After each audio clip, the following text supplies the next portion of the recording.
आशय महात्मा ज्योतिरावांचे मित्रमंडळ मोठे होते. समाजातील सर्व थरातील मंडळी त्यांच्या मित्रपरिवारात होती. ज्योतिरावांनी आपल्या मित्रमंडळींबरोबर विचार विनिमय करून समाजात सुधारणा घडवून आणण्याची योजना सिद्ध केली.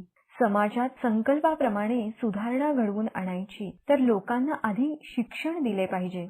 हजारो वर्षांपासून समाजातील काही घटकांना विद्येपासून दूर ठेवण्यात आले होते. त्यामुळे त्यांची अशी अधोगती झाली. अज्ञानामुळे त्यांचा सर्वच दृष्टीने ऱ्हास झाला.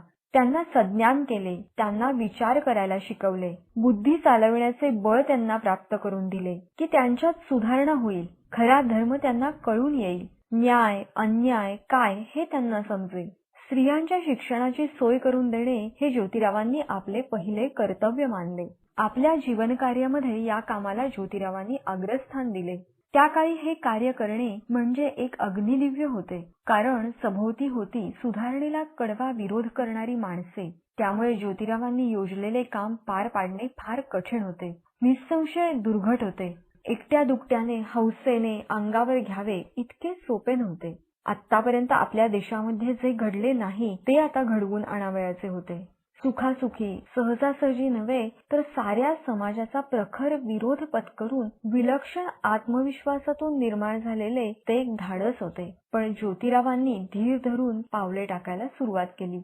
मुलींची शाळा सुरू झाली खरी, शाळेची घंटा पुण्यामध्ये नेमाने वाजू लागली खरी, पण अपेक्षेपेक्षा फारच थोड्या मुली शाळेत येऊ लागल्या. ज्योतिरावांनी ओरडून अवघ्या समाजाला मोठ्या आत्मविश्वासाने सांगितले, मी दाखवतो त्या मार्गाने चला.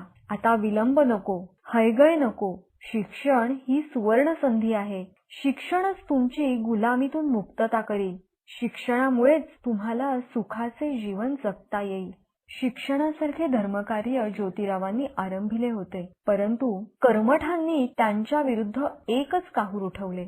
विरोधी मंडळींच्याकडून ज्योतिरावांना वाळीत टाकण्याची, बहिष्कार घालण्याची धमकी मिळाली. पण ज्योतिरावांनी कंबर कसली होती. ते डगमगले नाहीत, विरोध पाहून घाबरले नाहीत. त्यांनी आपल्या मित्रमंडळींच्या मुली आणून शाळेत बसविल्या. त्यांना स्वतःच शिकवायला आरंभ केला.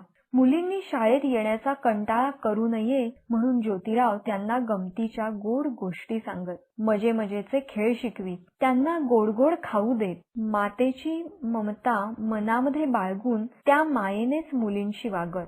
प्रसंगी त्यांना आंघोळ घालीत, त्यांच्या केसावरून फणी फिरवीत. कपडे नसले तर त्यांना कपडे देत, पाठीपुस्तक नसेल तर तेही देत. त्यामुळे मुली हसत खेळत मजे मजेने आनंदाने शिकत. शाळेतल्या गमती जमती एकमेकींना सांगत, एकमेकींना शाळेत बोलावीत. एकीचे ऐकून दुसरी येऊ लागली, दुसरीचे बघून तिसरी शिकू लागली. शाळेतील मुलींची संख्या भराभर वाढू लागली. हजेरीपटावर रोज नवी नावे नोंदवली जाऊ लागली. ज्योतिरावांच्या आनंदाला भरते येऊ लागले. एक वेळ अशी आली की शाळेत शिकवण्याचे काम एकट्याने करणे ज्योतिरावांना कठीण जाऊ लागले. मुलींच्या शाळेत काम करावयाला दुसरा शिक्षक मिळत नव्हता. कोणा धीराच्या इसमाने तयारी दाखवलीच शाळेत काम करण्याची तर समाजातील शिष्ट लोक त्याला धमकी देत, माराची भीती घालीत, बहिष्काराचा बडगा दाखवीत. पण ज्योतिराव पडले मोठ्या धीराचे, सिंहबळाचे, कृतनिश्चयाचे जणू मेरुमणी. विचार करून ही गुंतावळ सोडवण्याची एक नामी युक्ती त्यांनी शोधून काढली. सावित्रीबाईंनाच त्यांनी शिकविले. त्यांनाच पुढे शिक्षिका केले. मुलींना शिकवण्याचे काम पुढे नेटाने चालूच ठेवले.